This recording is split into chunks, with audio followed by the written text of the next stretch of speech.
Welcome to my Heart of Fear raid series.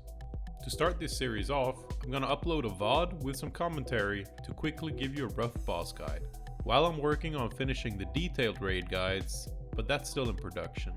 Let's take a look at the final encounter of the raid tier, being Grand Empress SHEK'ZEER.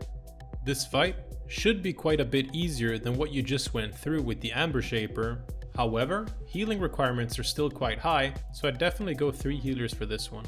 The fight is split into 3 phases, where the first and second phase will rotate based off a timer, and you'll reach the third phase when the boss reaches a certain HP threshold.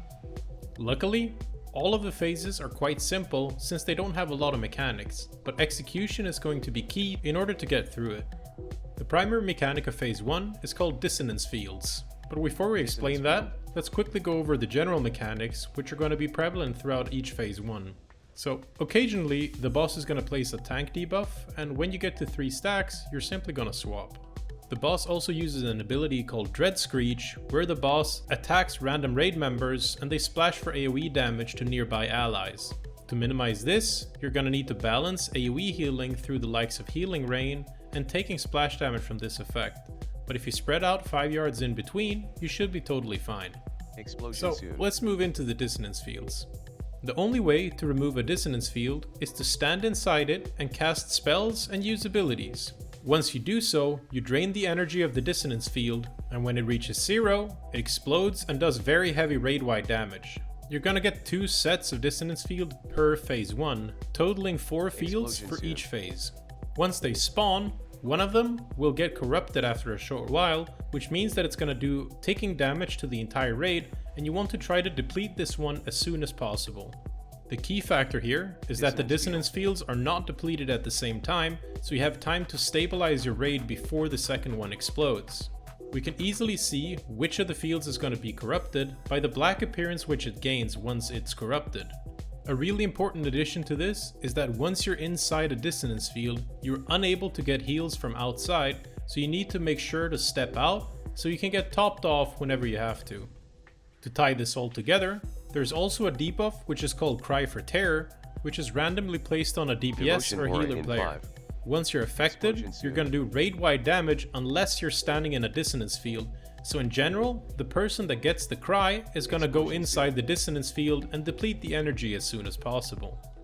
When the 4th dissonance field explodes, we're gonna transition into phase 2.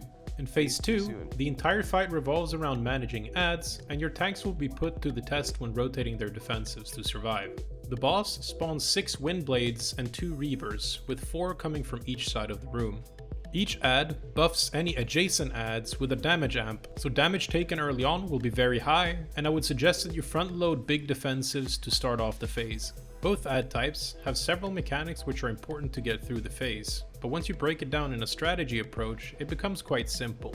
First off, the Reavers place a debuff on their current target, which deals low ticking dot damage and buffs all nearby allies for a short duration. When a player steps Nooks to the tank, they get a 30-second buff, which is gonna splash damage to any nearby enemies occasionally. The Reavers also do a large frontal attack and passive unavoidable raid damage. The thing you should know is that you pick them up, you face them away from the raid, and then you just leave them there until the next mechanics comes up. The star of this fight is going to be the Windblade add, which there are 3 of for each side of the room. First off, they have a big tank buster mechanic called Sonic Blade, which is just going to chunk your tank for a big amount, and you need to have a defensive up for when this comes out. Secondly, they use Dispatch every so often, which is a channeled effect dealing raid-wide damage, and it needs to be kicked as soon as possible. Having your tank on kicking duty should be sufficient to cover all the kicks needed on the Windblades. The Windblades also randomly fixate on a target and chase them around the room, which is indicated by the red line between them and their target. Pretty simple, if you stand within 20 yards of the Windblade when it's fixating you, it's gonna one-shot you most likely, so make sure to keep your distance while running. The final and most interesting mechanic of the Windblades is called Sticky Resin. What it does is that it occasionally drops a resin on the ground, being indicated by an orange puddle. Walking into one of these resin puddles is gonna get you a debuff. And if you walk into another resin puddle with the debuff up, you're gonna start forming an amber trap. Dropping 5 resin on top of each other is going to finalize the amber trap and it's going to be activated. Once this happens, you pull your reaver into the trap and the reaver is slowly gonna get killed by the trap. Once the second trap is finished, you can simply kill the wind blade and pull the second reaver into the trap to finish phase 2. In the VOD right now, you can see us keeping the wind blade alive while we're waiting for it to spawn more resin so we can finalize the 5 stacks on the amber trap. Currently it's at 4, so we're just missing 1 here before it's finished and we can pull the reaver into the trap to start phase 1 again. This cycle, going between phase 1 and phase 2, will continue indefinitely until the boss reaches a certain HP threshold, which is going to prompt phase 3 instead. For most groups, this is going to happen during the second phase 1, but you can control your DPS to make sure that you transition at a beneficial time for you.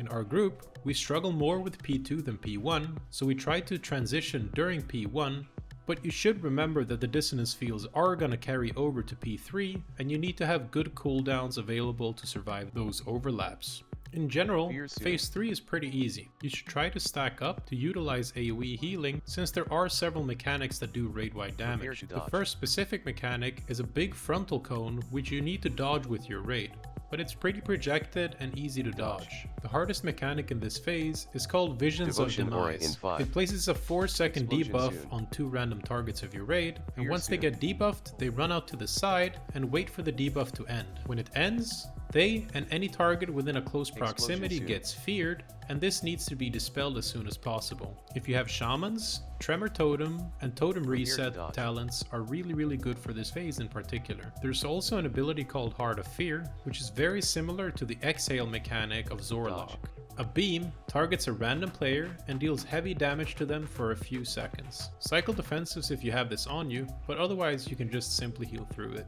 To summarize this entire fight, you'll cycle between phase 1 and phase 2 until the boss reaches 30% HP. For phase 1, coordinate cooldowns and make sure that you're utilizing AoE healing to survive the dissonance fields. Walk into the one that's corrupted with the debuff Cry of Terror and make sure to step out to get heals once you're low HP. For phase 2, front load defensives and externals, kick, kite, and kill the wind blades while building amber traps, and keep the reavers in place until the traps are completed. Make sure to be facing the reavers away from the raid, and once the traps are built, pull them into the traps so they will slowly die. In phase 3, dodge the frontal cone, step out for dispels, and wait until you get feared. Continue with your tank swap mechanics and make sure to roll any defenses that you have left to mitigate the unavoidable raid damage. And that's going to wrap up my Grand Empress SHEK'ZEER guide. This is a fight which I'll break down more thoroughly when I get the time, but for now, let me know if you have any questions about it. Unfortunately, there's been a bit of production delay, so right now I'm just posting VODs with some commentary to get some basic guides out there. This is probably going to be the case for Heart of Fear while we're progressing through it, but while I'm doing this, I'm still working on my detailed guides for Mogu'shan Vaults, and I'm sure I'll catch up soon. If you enjoyed the video, drop a like and subscribe to the channel for future content. As always, thank you all for watching, and I'll see y'all next time.